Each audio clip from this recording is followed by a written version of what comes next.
Students, this is Ashwati Nair from Teresa Children Academy and I will teach you English. Today we will read your second lesson and lesson's name is One Child, One Teacher, One Book, One Pen. क्या बता सकते हैं ये lesson किसके बारे में है? ये लेसन है एक ग्रेट लड़की, एक ग्रेट गर्ल, मलाला यूसुफजई. ठीक है, let's read the introduction of the lesson. This is an extract from Nobel Peace Prize winner Malala Yousafzai's autobiography I Am Malala, co-written with Christina Lamb. ये एक एक्सट्रैक्ट है. Extract का mean मैंने पहले भी बताया, अंश, किसी चीज़ का अंश. ठीक है, ये एक एक्सट्रैक्ट है from Nobel peace prize winner Malala Yousafzai's autobiography. किसकी autobiography? Nobel prize winner Malala Yousafzai की. मतलब मलाला यूसुफजई एक गर्ल है जिसको क्या मिला है? Nobel peace prize. Nobel prize आपने सुना होगा. नोबल प्राइज़ क्या है? Nobel prize, what you mean by Nobel prize? Nobel prize क्या है? ये पूरे वर्ल्ड का सबसे ग्रेट प्राइज़ होता है ये. ठीक है, और ये जो नोबल प्राइज़ है ये अलग अलग चीज़ों के लिए दिया जाता है. तो इन्हें किसके लिए दिया गया है? पीस के लिए. ठीक है, तो ये पीस के लिए, ये चाहे पीस के लिए नोबल प्राइज़ है या ऑल ओवर नोबल प्राइज़ पाने वाली सबसे कम उम्र की पहली लड़की हैं ये.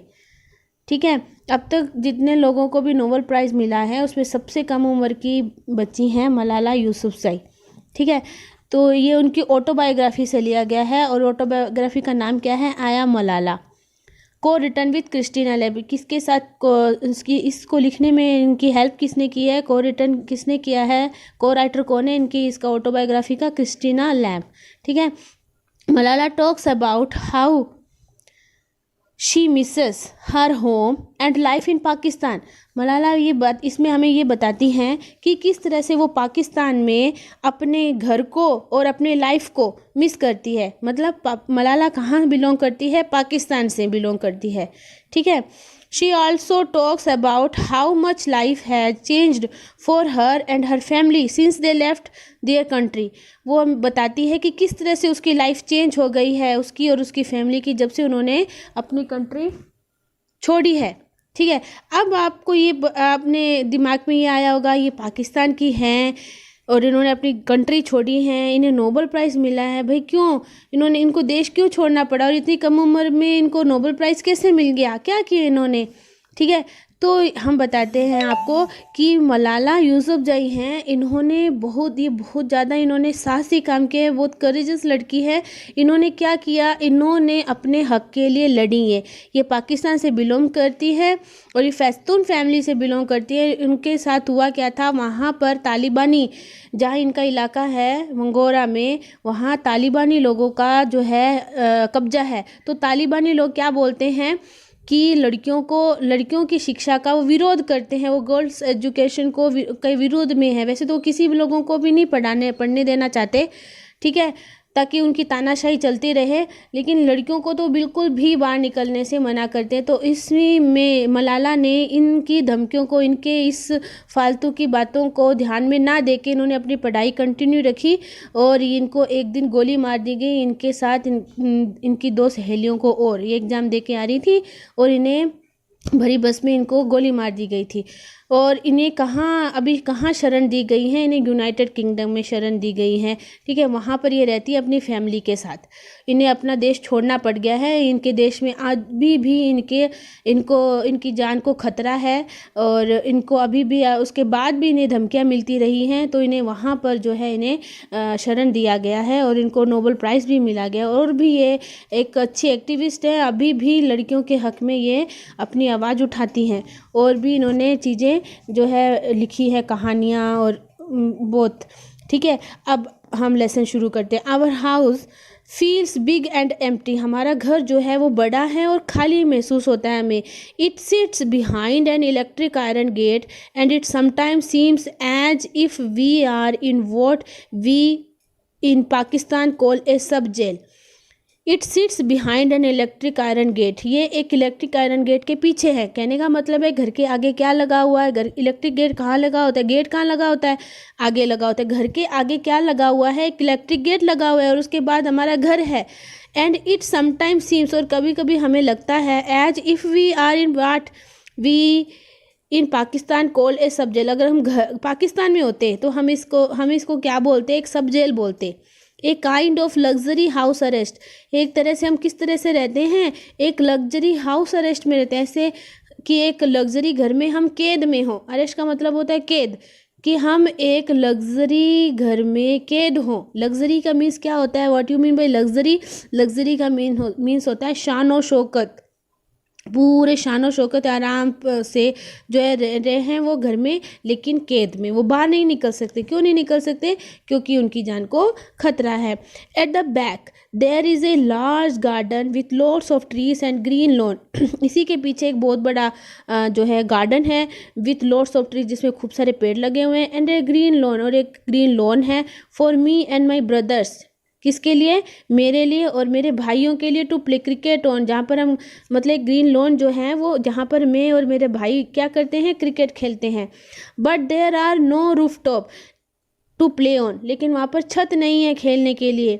No children fighting with kites in the streets, ना ही बच्चे स्ट्रीट्स में काइट्स के लिए जो है झगड़ा करते हैं। ठीक है, आपको ये लाइन थोड़ी फेमिलियर नहीं लगी क्या? पाकिस्तान का नाम सुनते एक दूसरा देश, दुश्मन देश याद हमें होता है, हमें लगता है पता नहीं वहाँ लोग कैसे रहते हैं, पता नहीं वहाँ के लोग कैसे हैं, लेकिन हम ये भूल जाते हैं कि हमारा ही हिस्सा था पाकिस्तान, हमारा ही एक टुकड़ा था। तो जाहिर सी बात है, जैसा ही हमारे यहाँ पर हम रहते हैं वैसे ही वहाँ का इलाका है, तो वहाँ भी जो है रूफ टॉप्स, छत पर, जिस तरह हम हमारे छत पर, हमारे घर की छत पर टाइम बिताते हैं, आपको भी पता है हम किस तरह से सुबह शाम घर की छत पे रहते, जब धूप नहीं होती घर पे टाइम बिताते, बरसात, थोड़ी सी बरसात हो जाती तब भी छत पे चले जाते हैं, सर्दियों की धूप में घर के छत पे चले जाते हैं, है ना। तो रूफ टॉप जो है वो हमारी इंडियन लाइफस्टाइल का एक हिस्सा है, स्पेशली नॉर्थ इंडिया में। ठीक है, तो ये जो रूफ टॉप पर खेलने का काम है ये भी वो मिस करती है वहाँ पर। No children fighting with kites, वहाँ भी देखो, इसका मतलब पाकिस्तान में भी बच्चे काइट्स के लिए पतंग लूटते हैं और पतंग के लिए झगड़ा करते हैं, है ना, गलियों में। तो no children fighting with kites in the street. No neighbours coming in to borrow a plate of rice, ना ही पड़ोसी आते हैं घर पर चावल उधार लेने के लिए।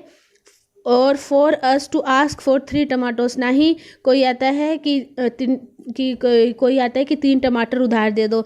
ये तो इससे तो आपने भी देखा होगा, पड़ोसी आंटी आ जाती हैं कई बार, कहती हैं एक कटोरी चीनी दे दो या एक थोड़ी सी चावल दे दो, है ना, हम जब लाएंगे तो आपको वापस करेंगे, यार सब्जी बना रही थी टमाटर ख़त्म हो गए, 3 टमाटर दे दो। तो ऐसे हाउस होल्ड काम जो है ये पाकिस्तान में भी होते हैं, और वो मिस कर रही है। कहाँ मिस कर रही है? यूनाइटेड किंगडम में बैठ के मिस कर रही है। वहाँ पर रूफ टॉप क्यों मिस कर रही है? क्योंकि वहाँ के घर स्लोपी होते हैं, वहाँ आइस स्नो फ्लो होता रहता है, तो वहाँ पर रूफ टॉप वाले घर नहीं हो सकते, स्लोपी हाउस होते हैं। दूसरी बात, वहाँ पर ये जिस तरह से हम नेबर्स के साथ फेमिलियर होते हैं, वहाँ के लोग नहीं होते नेबर्स के साथ फेमिलियर, और इस तरह से एक दूसरे से सामान उधार लेने का तो सवाल ही पैदा नहीं होता वहाँ पर, है ना। We are just a watch distance from the next house but it feels miles away, हमारा जो पड़ोसियों का घर है सिर्फ एक दीवार की ही दूरी है, उसमें मतलब एक दीवार के बाद पड़ोसी का घर है, बाउंड्री वॉल का ही दूरी है, लेकिन फिर भी ऐसे लगता है जैसे ये मीलों दूर है। Let's read the next paragraph. If I look out, अगर जब मैं बाहर देखती हूँ, I see my mother wandering around the garden, में देखती हूँ कि मेरी मदर जो है वो वैंडरिंग कर रही है अराउंड द गार्डन, गार्डन में चारों तरफ वैंडरिंग कर रही है। वैंडरिंग या मीन से घूमना, तो गार्डन के चारों तरफ जो है चल रही है, इधर उधर घूम रही हैं। हर head covered by A shawl, उसका उनके सर पर क्या रहता है? शॉल कवर रहता है। फीडिंग द बर्ड्स, जब भी वो बर्ड्स को फीडिंग कराती हैं तो उनके सर पर क्या रहता है? शॉल कवर रहता है। वैसे तो सारे जो पाकिस्तानी और या जो है स्पेशली जो मॉडर्न कल्चर होता है उसमें लड़कियां सर पर जो है शॉल रखती ही हैं, ठीक है, दुपट्टा रखती हैं। She looks as if she is singing, हाँ ऐसा लगता है कि वो गा रही हैं, जैसे कुछ गा रही हैं। May be that tappa, she likes, शायद वो वही टप्पा गा रही हैं जो उनको बहुत पसंद है। ये टप्पा क्या होता है, यहाँ पे टप्पा लिखा हुआ है, वैसे एक्चुअल में पाकिस्तानी में इसको क्या बोला जाता है, टप्पा। और टप्पा का मीन्स क्या होता है, a type of semi classical vocal music. ये एक सेमी क्लासिकल वोकल म्यूज़िक होता है, ठीक है, जो हाउस होल्ड या जो अपने चारों तरफ की जो चीज़ें होती है ना उसके ऊपर बने हुए गाने होते हैं छोटे छोटे, ठीक है।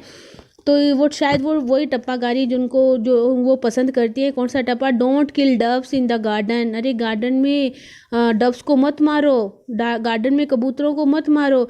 You kill one and the other would not come, अगर आप एक को मार दोगे तो दूसरी नहीं आएंगी। ये एक पाकिस्तानी टप्पा है फेमस, जो कि उनकी मदर को पसंद है। शायद वो कह रही है, शायद वो वही गा रही हैं, बर्ड्स को खाना खिलाते हुए वो टप्पा गा रही है, ऐसे लग रहा है उसको। She is giving the birds the remains of our dinner from the night before and there are tears in her eyes. वो क्या खिला रही हैं चिड़ियों को, पक्षियों को क्या खिला रही है, रिमेन्स ऑफ आवर डिनर, हमारी डिनर का बचा हुआ खाना खिला रही है, फ्रॉम द नाइट बिफोर, पिछली रात का। तो पिछली रात में डिनर का जो खाना बचा है, जो डिनर का रिमेनिंग है, वो उनको फीड कर रही हैं, किनको, बर्ड्स को। And there are tears in her eyes, और उनकी आंखों में क्या है, आंसू है। We eat much the same here as we did back home, हम यहाँ भी लगभग सेम खाना खाते हैं जैसा कि हम घर में खाया करते थे। Rice and meat for lunch, rice और मीट खाते हैं हम लंच में एंड डिनर में, ठीक है। लंच और डिनर में हम क्या लेते हैं, राइस और मीट लेते हैं। While breakfast is fried eggs, breakfast में हम क्या लेते हैं, फ्राई किए हुए एग्स, चपाती मतलब रोटियाँ, एंड सम टाइम, और कई बार क्या लेते हैं, also Honey, A tradition started by my little brother अतल, दो his favorite Birmingham discovery is Nutella sandwiches, ठीक है। कई हम लगभग क्या खाते हैं, फ्राइड एग्स खाते हैं, चपातीस खाते हैं, और कई बार हनी भी ले लेते हैं, ठीक है। और एक ट्रेडिशन जो मेरे लिटिल ब्रदर अतल से स्टार्ट किया है, अतल ने स्टार्ट किया, एक ट्रेडिशन में जो कि मेरे छोटे भाई अतल ने स्टार्ट किया है। दो हिज फेवरेट ब्रिमिंगम डिस्कवरी, जो कि उसका ब्रिमिंगम में उसने एक डिस्कवरी की है चीज़ की, क्या की है, is Nutella sandwiches. Nutella sandwiches वो जो ब्रेड पर चॉकलेट स्प्रेड करके, चॉकलेट सॉस स्प्रेड करके जो होता है न्यूटेला, तो आपको पता ही है चॉकलेट सॉसेस है, ठीक है। तो वो सैंडविचेस जो है उसकी फेवरेट हैं, जो कि उसने ब्रिमिंगम में आके जो है डिस्कवर किया है, मतलब खाना शुरू किया है उसने। But there are always left over, लेकिन हमेशा बच जाता है खाना। My mother is sad about the waste of food, मेरी मदर हमेशा खाने के वेस्ट के बारे में दुखी हो जाती है। वो मतलब वो चाहती नहीं है, वो तो कोई भी मदर खाने का वेस्ट करना नहीं चाहती है, ठीक है। तो उसकी मदर भी बाकी मदर्स की तरह खाने को वेस्ट करने के मामले में दुखी हो जाती हैं। I know she is remembering all the children we fed in our house, मुझे पता है वो उन सारे बच्चों को याद कर रही हैं जो कि जिनको वो अपने घर में खाना खिलाया करती थी। फेड क्या है, फीडिंग, ऊपर देखो फीडिंग आया था, तो फीडिंग की थर्ड फॉर्म है फेड, ठीक है। सेकंड फॉर्म और थर्ड फॉर्म होता है फेड, फीडिंग का, ठीक है। फीडिंग क्या है, फीड होता है फर्स्ट फॉर्म, और आईएनजी लगा तो ये आईएनजी फॉर्म हो गया, कंटिन्यूस में यूज़ हो रहा है, और जैसे ही ये सेकंड फॉर्म इसका आएगा तो ये फेड हो जाएगा। तो we fed in our house, हम जो जिन बच्चों को खाना खिलाया करते थे ना घर में वो उनको याद कर रही है। So they would not go to school on empty stomach, किस लिए खिलाती थी वो खाना, ताकि वो खाली पेट स्कूल ना जाएं, स्कूल पढ़ने के लिए खाली पेट ना जाए, इसलिए वो बच्चों को घर में खाना खिलाती थी। And wondering how they are faring now, और वो वॉन्डर कर रही है कि अब उनको कौन खाना खिलाता होगा, अब वो किस तरह से कर रहे होंगे मैनेज, है ना। When I came home from school in Mingora, When I came home from school in Mingora, जब मैं मिंगोरा में थी और जब स्कूल से वापस आया करती थी, I never found my house without people in it, मेरे को कभी भी घर ना खाली नहीं मिला लोगों से, हमेशा घर में लोग भरे हुए ही मिले। Now I can't believe that I used to plead for a day of peace and some privacy to do my school work, और मैं हमेशा प्लीड करती थी, हमेशा सोचती थी, I used to plead, मैं हमेशा प्रेयर करती थी कि काश थोड़ी प्राइवेसी, कोई पीस वाली जगह होती और थोड़ी प्राइवेसी मिलती मेरे को स्कूल का वर्क करने के लिए। Here the only sound is of the birds and खुशहाल सक्सबोस।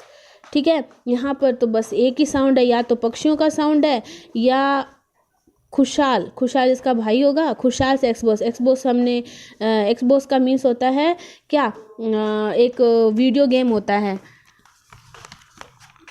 ये हमने लास्ट लेसन में भी आया था, हमारा जो अगस्त था उसके पास भी, उसने भी इसका एक्सबॉक्स का जिक्र किया था ना। फर्स्ट लेसन में था ना कि मैं भी ऑर्डिनरी चाइल्ड की तरह हूँ, एक्सबॉक्स यूज़ करता हूँ, मेरे पास भी एक्सबॉक्स है, मैं खेलता हूँ। तो एक्सबॉक्स का मीन्स एक वीडियो गेम, एक सीरीज़ है वीडियो गेम का। तो या तो खुशहाल के एक्सबॉक्स की साउंड आती है या बर्ड्स की साउंड आती है। I sit alone in my room doing a jigsaw puzzle and long for guest.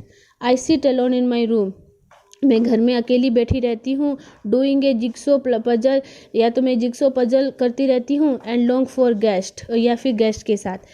ये सब third paragraph is we didn't have much money and my parents knew what it was like to be hungry.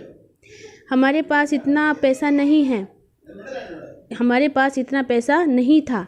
And my parents new, मेरे और मेरे माता पिता को पता भी था, what it was like to be hungry, की भूखा रहना कैसा लगता है। My mother never turned anyone away, मेरी मदर मम्मी ने या माँ ने कभी भी किसी को वापस नहीं भेजा। वंस ए पुअर वुमेन केम, एक बार एक गरीब औरत आई। हॉट हंग्री एंड थर्स्टी, जो कि बहुत ज़्यादा, जिन्हें बहुत गर्मी थी, बहुत गर्मी लग रही थी, हंगरी थी, भूखी थी, एंड थर्स्टी और प्यासी थी। टू आवर डोर, हमारे घर के सामने आई, मतलब हमारे दरवाजे पे आई। My mother let her in and gave her food and the women was so happy, मेरी मम्मी ने उसको अंदर आने दिया। एंड गेव हर फूड, और उसको खाना दिया। And the women was so happy, और जो वुमेन थी वो बहुत ज़्यादा खुश हो गई थी। I touched every door in the mohalla and this was the only one open. मैंने मोहल्ले के, यहाँ पे मोहल्ला मतलब हम मोहल्ला बोलते ना, मोहल्ला, तो उसके लिए ये मोहल्ला। मैंने मोहल्ले के हर घर पे मैंने खटखटाया। टच्ड मतलब खटखटाना, हर घर को मैंने छुआ या खटखटाया। And this was the only one open, और ये एक ही घर था जो कि खुला मेरे लिए।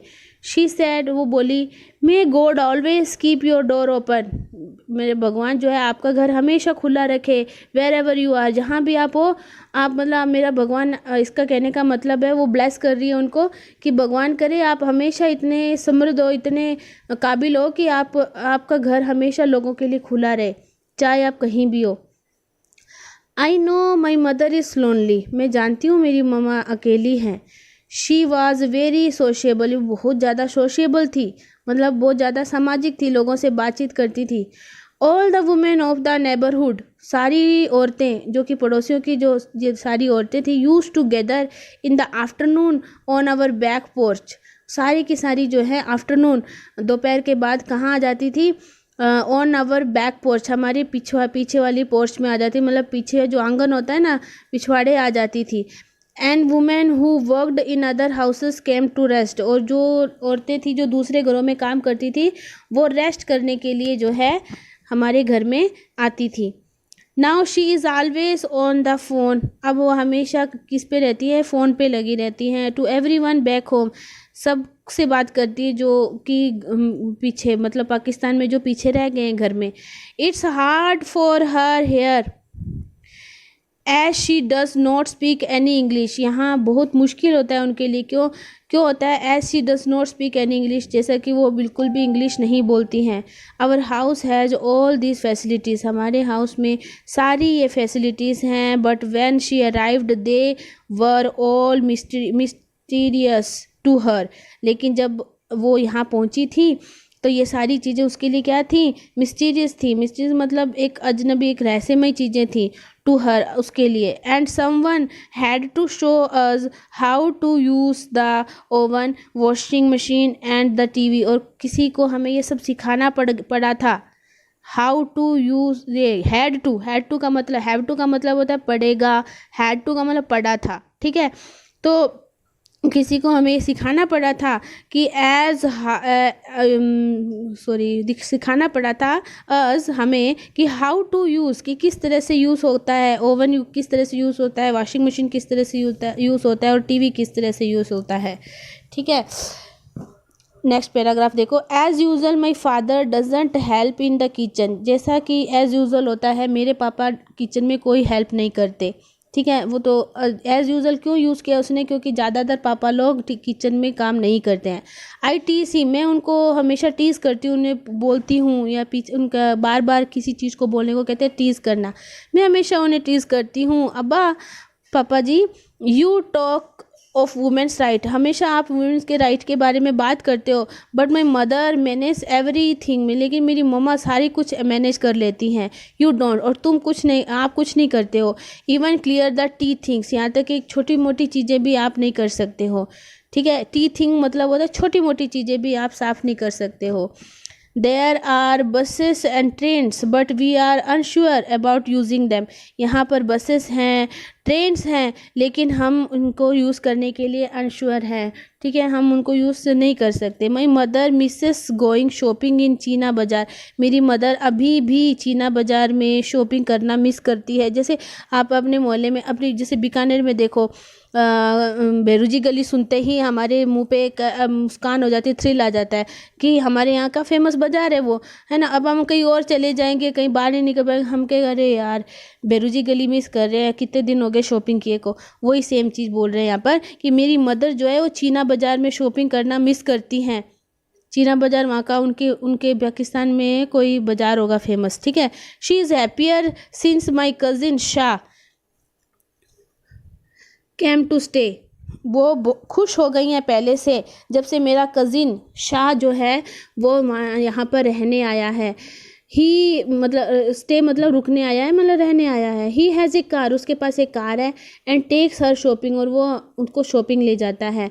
But it's not the same as she can talk to her friends and neighbours about what she bought, लेकिन ये सेम नहीं रहता। जैसा कि वो पाकिस्तान में शॉपिंग करके आती थी ना, वैसा यहाँ पे यूनाइटेड किंगडम में सेम नहीं है शॉपिंग करना। क्यों? क्योंकि जब शॉपिंग करके आती है तो अपने दोस्तों और अपने पड़ोसियों को वो दिखा नहीं पाती जो वो ख़रीद के लाई है। जैसे अपन भी करते हैं, आपकी मम्मी बाज़ार से खूब सारी साड़ियाँ या बेडशीट सब खरीद के लाती हैं, तो पड़ोसी आंटियाँ आती देखने के, अच्छा क्या क्या खरीद के, ओ अच्छा बहुत सुंदर है, किस दुकान से लिया, सस्ते में आ गया, इस तरह से बात करते आपने देखा ही होगा, है ना। तो ऐसी चीज़ें वो यहाँ नहीं कर पाती यूके में। ठीक है, a door bangs in the house and my mother jumps, एक घर में जब हमारे घर में कोई डोर बैंग होता है, खटखटाया जाता है, और मेरी मदर क्या हो जाती हैं, जंप कर लेती हैं। जंप्स, यहाँ पर जंप्स का मीन्स इस पैराग्राफ में जंप्स का मीन्स क्या है, makes a sudden movement because of surprise और फियर। ऐसा मूवमेंट लेना है, सरप्राइज या फियर के कारण मूवमेंट लेने को यहाँ पे जब बोल रहा है कि जैसे डोर पे खटखटाया जाता है जोर से, बैंग, बैंग मतलब खटखटाना नहीं होता, बैंग मतलब जोर से कोई बजा देता है, तो मेरी मदर जो है वो क्या हो जाती है, जंप हो जाती है, मतलब कूद पड़ती हैं। She jumps these days at the slightest noise, आजकल के दिनों में छोटी से छोटी नॉइस पे भी वो ऐसे ही रिएक्शन करती है। She often cries then hugs me, वो हमेशा जब भी मुझे हग्स करती हैं, वो ज़्यादा ऑफन मतलब लगभग टाइम में जब भी वो मुझे हक करती हैं और रो पड़ती हैं। मलाला इज़ अलाइव, मलाला जिंदा है, शी सेस, वो बोलती है। Now she treats me as if I was her youngest rather than eldest, अब वो मुझे इस तरह से ट्रीट करती है कि मैं उसकी बड़ी नहीं सबसे छोटी बच्ची हूँ। I know my father cries too, मैं जानती हूँ कि मेरे पापा भी रोते हैं। He cries when I push my hair to the side, वो हमेशा रोते हैं जब मैं अपने बालों को अपने एक तरफ जो है कर लेती हूँ। And he sees the square of my head, और जैसे ही वो मेरे सर पर स्केयर देखते, स्केयर मतलब निशान देखते हैं, तो वो रोने लग जाते हैं। एंड ही क्राइस, और वो रोते हैं। When he walks from an afternoon nap to hear the wakes, sorry, when he wakes from the afternoon nap to hear his children's voice in the garden and realize with relief that one of them is still mine, जब भी जो है वो afternoon की मतलब दोपहर की नींद के नैप मतलब दोपहर की झपकी के बाद, ये नींद के बाद जब वो जगते हैं चिल्ड्रंस की आवाज़ सुनकर गार्डन में, और ये रियलाइज़ करते हैं रिलीफ के साथ, रियलाइज विथ रिलीफ, ये रिलीफ के साथ वो रियलाइज करते हैं कि one of them is still mine, कि इनमें से एक बच्चा अभी भी मेरा है। He knows people says it's his fault that I was shot, वो जानते हैं कि पीपल अभी भी उन्हीं को दोषी ठहराते, फॉल्ट मतलब दोष मतलब गलती, कि उन्हीं की गलती मानते हैं, दैट आई वाज शॉट कि मुझे गोली लग गई थी। अच्छा यहाँ पर ये वो बोल रहे हैं ना हेयर साइड में करती है तो निशान देख के रोते हैं उसके पापा, तो किसका निशान? गोली लगने का निशान, उनके सर पे लग गई थी ना गोली, बहुत क्रिटिकल स्टेज में पहुंच गई थी, बड़ी मुश्किल से उसे बचाया गया था, तो वो निशान अभी भी है उसके सर पर, वो बालों से ढक के रखती है उसको, है ना, तो वो देख के उसके पापा रोते हैं अभी। अच्छा अब हम वापस लेसन आगे आ जाते हैं कि लोग जो हैं पाकिस्तान में आज भी उन्हीं को दोषी ठहराते हैं कि जो है उन्हीं के कारण जो है उसको गोली लगी। That he pushed me to speak up like a tennis bat trying to create a champion, कि जिस तरह से उसके उन्होंने मुझे पुश किया, speak up like a tennis bat trying to create a champion, tennis bat trying मतलब यहाँ ये एक प्रोवर्ब की तरह आएगा कि टेनिस में बुरा खेलने वाला बच्चा एक चैम्पियन बन जाए। कहने का मतलब यहाँ ये है कि एक बच्चे को बड़ा काम करने के लिए भेज दिया उसके पापा ने, इसलिए उसे गोली लगी है, लोग ये कहते हैं, ठीक है। As if I don't have my own mind, अगर मेरा खुद का दिमाग नहीं होता ना इस चीज़ में, इट्स हार्ड फॉर हिम, ये मेरे लिए बहुत हार्ड होता। All he worked for over almost 20 year, जितना भी उन्होंने काम किया ऑलमोस्ट इस 20 ईयर तक, हैज़ बीन लेफ्ट बिहाइंड, सब पीछे रह गया। The school he built up from nothing, वो स्कूल जो उन्होंने जीरो से शुरू किया था, जब उनके पास कुछ नहीं था तब शुरू किया था, which now has three building with 1100 pupils, जो कि अब 3 बिल्डिंग में है, ठीक है, और 1100 पुपिल्स भी है वहाँ पे, मतलब उसके पापा ने जब जो जीरो से स्टार्ट किया था वो 3 बिल्डिंग का स्कूल बन चुका है, जहाँ पर 1100 पुपिल्स का मतलब होता है स्टूडेंट्स, 1100 स्टूडेंट्स वहाँ पढ़ते हैं, एंड 70 टीचर्स, और 70 टीचर्स हैं वहाँ पर, 70 टीचर्स वहाँ पढ़ाते हैं। I no he felt proud of what he had created, मुझे पता है उन्हें प्राउड फील होता था कि उन्होंने क्या क्रिएट किया, किस तरह से इतनी सारी चीज़ें कर ली है। A poor boy from that narrow village, एक गरीब लड़के से, उस छोटे से गांव के गरीब लड़के से, between the black and white mountain, कौन सा गांव? जो कि वाइट और ब्लैक माउंटेन के बीच में, कहने का मतलब है वो ये कहना चाहती है कि वाइट और ब्लैक माउंटेन के बीच में बसा हुआ उनका छोटा सा गांव, जहाँ के उसके पापा, जहाँ पे एक छोटे से गरीब बच्चे थे, उस बच्चे से बड़े होके उन्होंने जो है स्कूल शुरू किया, और जीरो पे स्कूल शुरू किया, और अब वो 3 बिल्डिंग का स्कूल बन गया है, किसके साथ? 1100 पुपिल्स के साथ, और 70 टीचर्स हैं वहाँ पर, वो सब उनका पीछे छूट गया, सब वो पीछे छोड़ के आए हैं वो। He says, it's as if you planted a tree and nourished it. You have the right to sit in its shade. He says, वो बोलते हैं, it's as if you planted a tree, जैसा कि आप एक ट्री प्लांटेड करेंगे, एक tree लगाएंगे, एंड न्यूरिश्ड इट, और उसकी देखभाल करेंगे, उसकी सिंचाई करेंगे। You have the right to sit in its shade, तब तुम्हें हक होगा कि उसकी शेड में आप बैठ जाओ, ठीक है। उसके पापा ही बोलते हैं, कहने का मतलब है वो कहते हैं जैसा आप जो भी बिहेव करेंगे, जो भी आप अपना वर्क करेंगे, वैसा ही आप उसके फल पाने का आप उसके हकदार होंगे। His dreams in life was to have a very big school in Swat, providing quality education. उसका सपना था, उनकी लाइफ का सपना ये था कि स्वैत में एक ऐसा बड़ा स्कूल वो बनाए जो प्रोवाइडिंग क्वालिटी एजुकेशन, जो क्या प्रोवाइड करें? क्वालिटी एजुकेशन प्रोवाइड करें बच्चों को, to live peacefully and to have democracy in our country. To live peacefully, शांति से रहना, and to have democracy in our country, और हमारी कंट्री में डेमोक्रेसी होना, ये भी उनका सपना था इन स्वेत, ठीक है।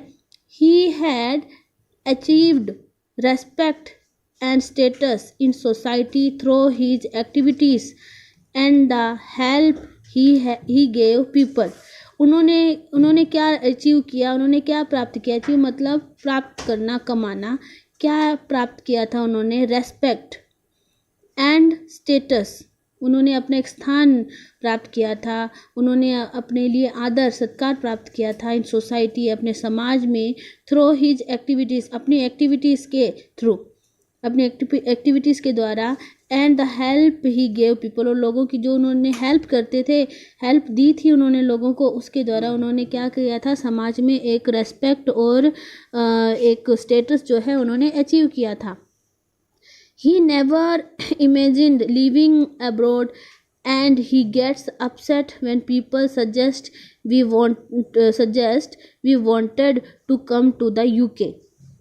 उन्होंने कभी भी सपने में भी इमेजिन नहीं किया था कि वो अब्रॉड रहेंगे, मतलब अब्रॉड का मतलब होता है विदेश में रहना, विदेश में, ठीक है। तो उन्होंने अब्रॉड विदेश में रहने का कभी नहीं सोचा था, और वो बहुत ज़्यादा अपसेट हो जाते हैं जब लोग उन्हें सजेस्ट करते हैं कि वो हम यूके में रहना चाहते थे। A person who has 18 year of education, एक ऐसा आदमी जिसके पास 18 ईयर ऑफ एजुकेशन है, 18 साल की एजुकेशन है, नाइस लाइफ, एक अच्छी लाइफ है, ए फैमिली, एक अच्छी फैमिली है। You throw him out just as you throw a fish out of water for speaking up for girls, उसको एक दिन आप उस तरह से फेंक देते हो जिस तरह से पानी से एक मछली निकाल के आप फेंक देते हो, किस चीज़ के लिए, गर्ल्स की एजुकेशन के लिए, बोलने के लिए। क्या ये सही है, पूछ रही है हमसे, ठीक है। कि फिर से देखो ये लाइन कि एक person who has 18 years of education, a nice life, a family, you throw him out just as you throw a fish out of water for speaking up for girls education. Girls education के लिए आप एक दिन उनको fish में से water में से फिश निकाल के फेंकने की तरह आप फेंक देते हो उन्हें निकाल के विदेश में। We talk about home and try to remember things. We talk about home. हम घर के बारे में बात करते हैं, try to remember things, और उन चीज़ों को याद करने की कोशिश करते हैं। We miss everything, even the smelly stream. हम सब चीज़ जो है मिस करते हैं स्वेत की, वो यहाँ तक कि वो स्मेली स्ट्रीम, वो बदबूदार नदी भी हम जो है, नाला भी, जो स्ट्रीम मतलब नदी या नाला है, वो भी हम मिस करते हैं। स्मेली मतलब बदबूदार। Already some of the things from Swat seem like stories from a distance place, like somewhere I have read about. आज हमें स्वेट की कुछ चीज़ें ऐसी लगती है जैसे हम किसी ऐसी जगह की कहानी सुन रहे हैं जिसके बारे में हमने कभी पढ़ा था।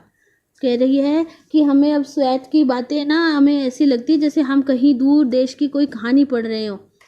माई father spends much of his time going to conference on education. मेरे पापा का ज़्यादातर टाइम अब किस में जाता है, एजुकेशन के ऊपर कॉन्फ्रेंस लेने के में जाता है, कॉन्फ्रेंस में चला जाता है। I know it's odd for him that now people want to hear him because of me. मुझे पता है अब उनके लिए बहुत अजीब लगता होता, ऑड मतलब अजीब। मुझे पता है अब उन्हें अजीब लगता होगा कि लोग जो है अब उन्हें सुनना चाहते हैं, किस कारण, क्योंकि मेरे कारण, क्योंकि वो मेरे पापा है, इस कारण उन्हें सुनना चाहते हैं। Not the other way round, और कोई भी कारण नहीं है उनके पास सुनने का। I used to be known as his daughter. मैं पहले क्या था, मैं उनकी बेटी के नाम से जानी जाती थी। Now he is known as my father. अब वो मेरे पापा के नाम से जाने जाते हैं। मतलब पहले ऐसे होता था ये यूसुफ जाई की बेटी है, मलाला है। अब क्या है, अब उल्टा हो गया। अब मैं उन कुछ लकी फादर में से एक हूँ, नोन बाय हिज डॉटर, जो कि अपने बेटी के नाम से जाना जाता है। I don't want to be thought of as the girl who was shot by the Taliban. मैं कभी भी नहीं चाहती, कभी भी नहीं सोचती कि मैं ऐसी जानी जाऊँ। I want to be thought of as the girl who was shot by the Taliban. मैं तालिबानों के द्वारा गोली मारी गई लड़की ऐसे नहीं सोचती मैं अपने बारे में। But the girl who fought for education, बल्कि ऐसा सोचती हूँ मैं वो लड़की हूँ जो कि लड़कियों के एजुकेशन के लिए लड़ी थी। This is the cause to which I want to devote my life, यही वो कारण है जिसके लिए मैं अपनी ज़िंदगी डिवोट करना चाहती हूँ। डिवोट मतलब समर्पित करना चाहती हूँ, ठीक है। Can my on my 16 birthday, on my 16 birthday, मेरे 16वें बर्थडे पर, I was in New York to speak at the United Nation, मैं न्यूयॉर्क में थी, क्या कर रही थी, यूनाइटेड नेशन को मैं स्पीक कर रही थी। देखो कितनी बड़ी बात है, 16 साल की उम्र में ये इतने बड़े जगह पर खड़ी होकर स्पीक कर रही है, स्पीच दे रही है अपने बारे में, है ना। यूनाइटेड नेशन में वो क्या कर रही थी, स्पीक कर रही थी। Standing up to address an audience inside the vast hall, vast मतलब बड़ा, ठीक है, vast hall where so many world leader have spoken before was daunting, ये बहुत डरावना था। डाउंटिंग मतलब डरावना, क्या था डरावना, इतने बड़े हॉल में खड़े होकर वर्ल्ड के बड़े बड़े लीडर के सामने बोलना, ठीक है, वर्ल्ड के बड़े बड़े लीडर के सामने खड़े होकर उनको एड्रेस करना। ऑडियंस में कौन बैठे हैं, वर्ल्ड के बड़े बड़े लीडर बैठे हैं, तो वहाँ पे खड़े होकर एड्रेस करना, उनके सामने बोलना डाउटिंग था, डरावना था। But I knew what I wanted to say, लेकिन मैं जानती थी कि मुझे क्या कहना है। This is your chance Malala, I said to myself, Malala ये तुम्हारी चांस है, मैंने अपने आप से बोला। Only 400 people were sitting around me, सिर्फ 400 लोग थे जो मेरे चारों ओर बैठे थे। But when I looked out, लेकिन जैसे ही मैंने बाहर देखा, आई इमेजिन्ड, मैंने इमेजिन किया, मिलियंस मोर, कि ये तो I did not right my speech with the UN delegates in mind, मैंने अपना जो स्पीच था वो राइट नहीं किया था with the UN delegates. UN delegates क्या होता है, persons chosen to speak vote और make decision for a group of people. Delegates मतलब ऐसे लोग जो वोट देने के लिए किसी के लिए किसी के उसके तरफ से बोलने के लिए जो है वहाँ पर अपॉइंट होते हैं, कहाँ पर, UN में। अब UN है, देखो यूनाइटेड नेशन है, पूरे वर्ल्ड के देशों को वहाँ पर रिप्रेजेंट किया जाता है। तो काफ़ी चीज़ें ऐसी होती हैं जहाँ पर ट्रांसलेशन की ज़रूरत होती है। सबको जो लोग उस स्टेज पर जाकर इंग्लिश स्पीच नहीं कर सकते उनकी तरफ से, या जिनको स्पीच करने का कॉन्फिडेंस नहीं है या वो स्पीच नहीं कर पा रहे, लेकिन उनका वर्क अच्छा है और उनको UN में इनवाइट किया गया है, तो उनकी तरफ से ये जो डेलीगेट्स है वही बात करते हैं वहाँ पर, है ना। तो उसने कहा मैंने जो स्पीच था ना वो राइट नहीं किया था डेलीगेट्स के लिए, डेलीगेट्स को माइंड में रख के। I wrote it for every person, मैंने ये लिखा था किसके लिए, उस हर एक पर्सन के लिए, उस हर एक व्यक्ति के लिए, around the world who could make a difference, पूरे विश्व में रहने वाले उस एक एक व्यक्ति के लिए जो डिफरेंस ला सकता है, जो बदलाव ला सकता है, मैंने उसके लिए लिखा था, उनके लिए बोल रही थी मैं। I wanted to reach people living in poverty, मैं चाहती थी मैं उन लोगों तक पहुँचूँ जो कि गरीबी में रहते हैं। Those children forced to work and those who suffer from terrorism, ठीक है, उन लोगों के लिए बोलना चाहती थी जिनके बच्चों को फोर्स किया जाता है वर्क करने के लिए भेज दिया जाता है, या उन लोगों के लिए जो टेररिज्म से पीड़ित हैं, और लेक ऑफ एजुकेशन, या फिर लैक ऑफ एजुकेशन से मतलब निरक्षरता से, जहाँ पर एजुकेशन नहीं हो पाया है, जो अनपढ़ता से पीड़ित है, मैं उन लोगों के लिए बोल रही थी। Deep in my heart I hope to reach every child who could take courage from my words and stand up for his or her rights। मैं अपने दिल के गहराई से, डीप मतलब गहराई, अपने दिल के गहराई से मैं होप कर रही थी, आशा कर रही थी कि उस हर एक बच्चे तक मैं पहुंचूं जो क्या कर सकता है, who could टेक करेज, जो साहस ले सकता है, फ्रॉम माई वर्ड, मेरे शब्दों से, and stand up for his और हर राइट्स, और अपने अधिकारों के लिए खड़ा हो सकता है या खड़ा हो सकती है, ठीक है। I called on the world's leaders to provide free education. मैंने वर्ड्स के रीडर को कहा कि एजुकेशन, फ्री एजुकेशन प्रोवाइड कीजिए टू एवरी चाइल्ड, हर एक बच्चे के लिए, इन द वर्ल्ड, पूरे वर्ल्ड में हर एक बच्चे के लिए आप फ्री एजुकेशन प्रोवाइड कीजिए। Let us pick up our books and our pens, I said.